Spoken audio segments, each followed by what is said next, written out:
Hi everybody, Mr. Gill here, and today I'm going to show you how to use the CRAAP test to determine if a website is credible or not. So if you can use this tool, you'll be able to help figure out if a website is reliable and a good source of information, or if it's full of crap. All right, so before I show you how to use the tool specifically, I want to quickly go over these tips.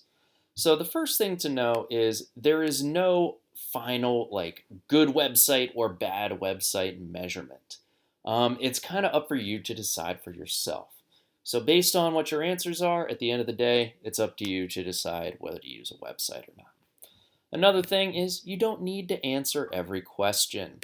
I'm going to in this video just to show you how they all work, but you don't necessarily need to. You just need to answer enough to get a good sense about the website.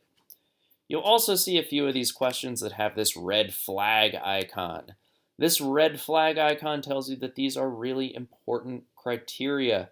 So if a website fails even one of them, that's something you should definitely be very cautious of. A few other things. Also, you might not be able to answer all the questions. Totally okay. Don't worry about it. And overall, if you want an idea of how many questions to answer, generally aim to answer one or two from each category. When I say each category, that's C, R, A, and P. All right. And so I'm going to be using this tool with this website I found right here, all about helping to save the Pacific Northwest tree octopus from extinction. This is something I've never heard about. Tree octopus is a new thing, so I want to see how legit this website is. All right, so first, what is the website being used? Include the name and the link. So the name right there is Help Save the Pacific Northwest Tree Octopus. And my link, I'm just going to go up here, copy that link, and paste it in there. Hit spacebar, turns it into a link. All right. Next, so now I'm going to go through each of these questions. Again, you don't have to do all of them. I'm just showing you for a demo purpose. Number one, currency. How up to date is this information? All right, number one, when was the information published? Is all of it current or some of it out of date? Well, let's see. So normally, if you want to see publishing dates, they're usually written at the very bottom. So I'm going to scroll all the way down to the very bottom and see if I can see something about that. All right, and so if I look down here, I can see, okay, this website was created on March 3rd, 1998, and it was last updated February 17th, 2020. Okay, so that's updated within the last year. That's relatively recent. So I can say it was updated last in February 2020, because that's what it tells me right there. Next, are the links functional?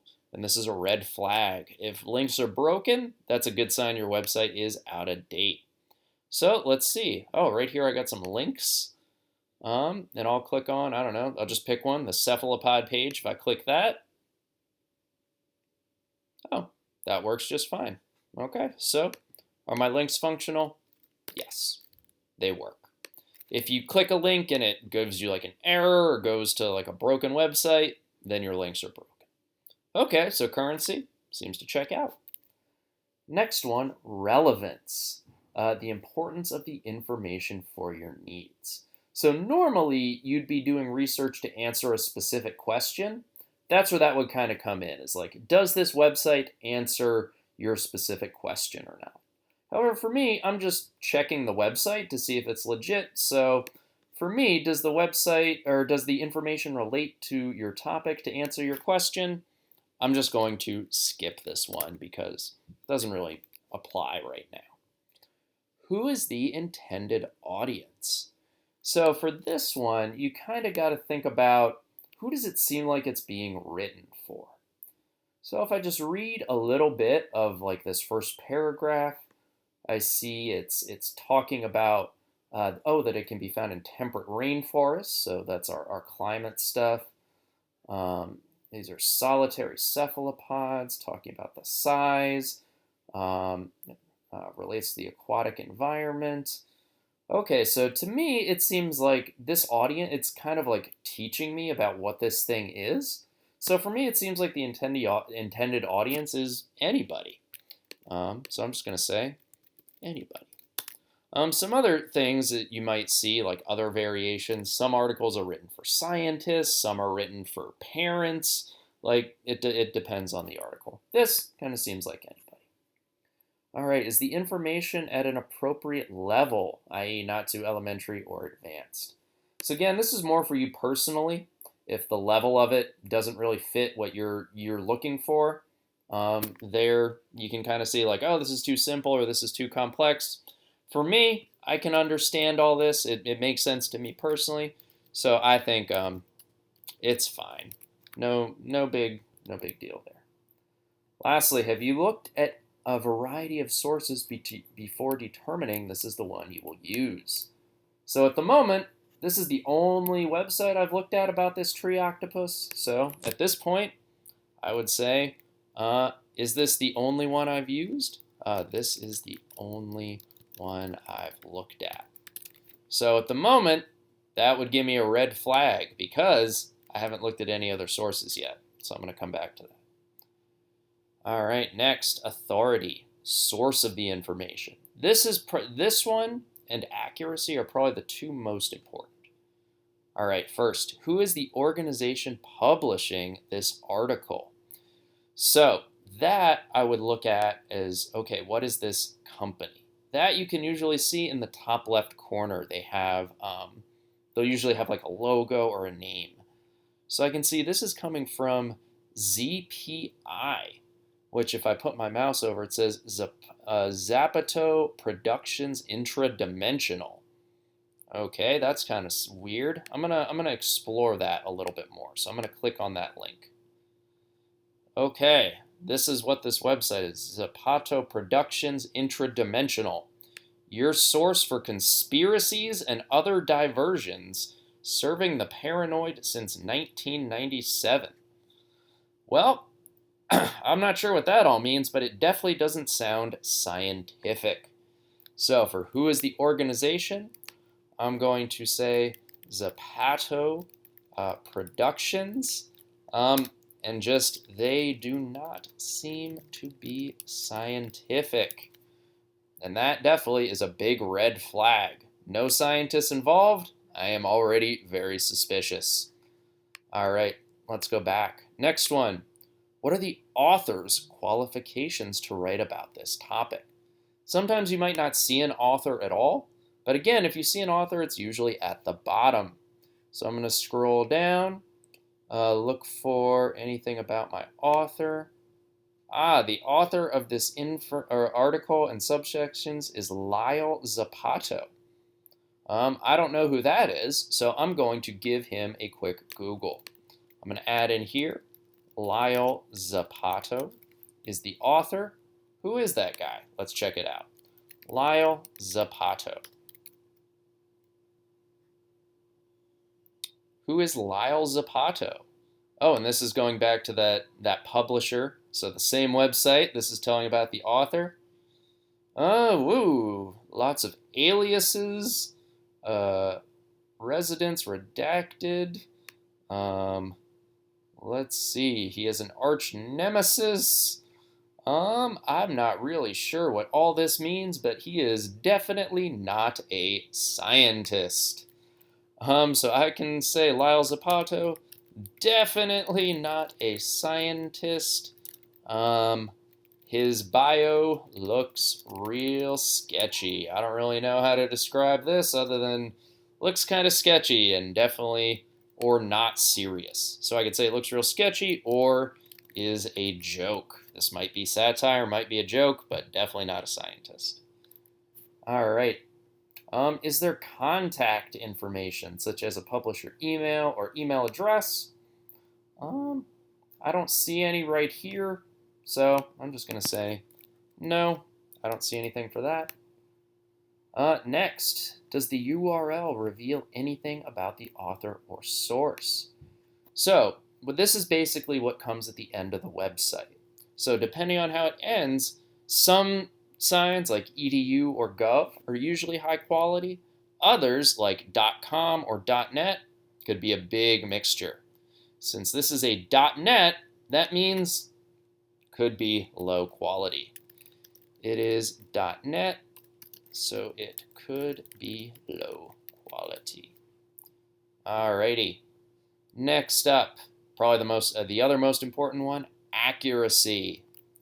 All right, so accuracy. How reliable, truthful, or correct is this content? All right, is the information supported by evidence? All right, do I have anything talking about this tree octopus on here? All right, so I have research on other tree octopus species. Okay, so there are some links. I could check those out. I also see the sightings thing. Okay, so I see there are some pictures of these tree octopuses. I don't know about you. These look a little sketchy to me. So I'll just say there are pictures, but they look sketchy. And you don't really need to have more than that. If something looks sketchy, it's probably sketchy. All right, has the information been reviewed or checked by experts? So that you can generally tell, like in the evidence, if it references scientists or other organizations. However, for here, I don't really see much about that, so I'm just going to say not sure. Sometimes you might not be sure. That's totally okay. Next, can you verify any information in another source from personal knowledge?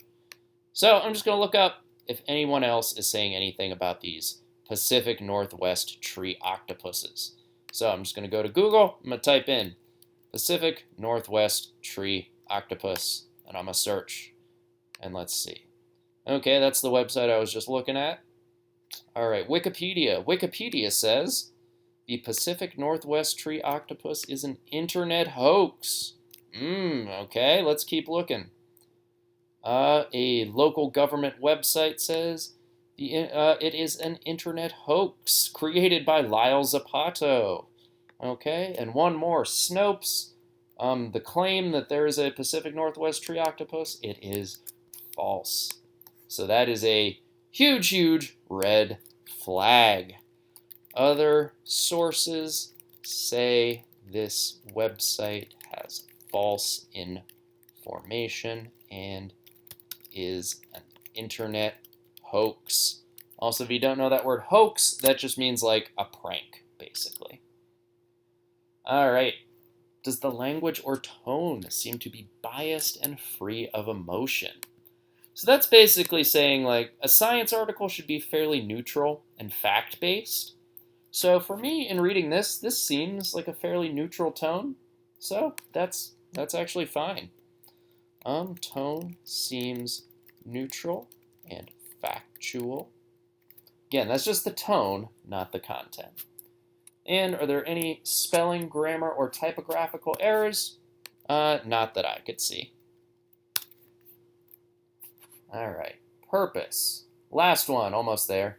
Is there a clear motive behind why this was written? To inform, to teach, to sell something? So it appears like it was written to inform, which that would be a good thing. Looks like it was written to inform. Does the point of view appear objective and impartial? Yeah, we said that it looks like it's teaching. Looks objective and impartial. Are there political, ideological, cultural, religious, institutional, or personal biases? I didn't really see any.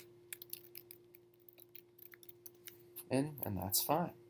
Okay, so now that we've done all that, we looked at all of this website, answered all of these questions, we can finally say, do we think it's worth using? Why or why not? And so to quickly summarize what we looked at, we saw that some of these questions this website passed. Like purpose, it was all fine. Currency, it was totally fine. It was all up to date. But it failed these very big red flags in accuracy and authority. The organization is not scientific. The author is not a scientist. And where was it? The other sources said this information was a hoax.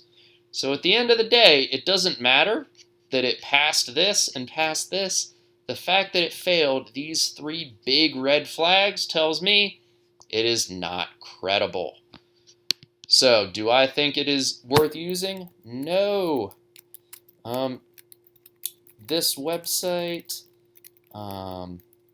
is published by a non-scientific organization, and the author is not a scientist. Additionally, other websites said its information is false. And that's really all I need. So to quickly summarize what we just did and the kind of the key points is, remember, you don't need to answer everything I just did for the sake of this demo. There's not really an ultimate, is it good or bad? You just have to use your best judgment, and those red flags are a big one. Even if it fails just one red flag, you should be suspicious of it. All right, that's it for today. See you later, everybody.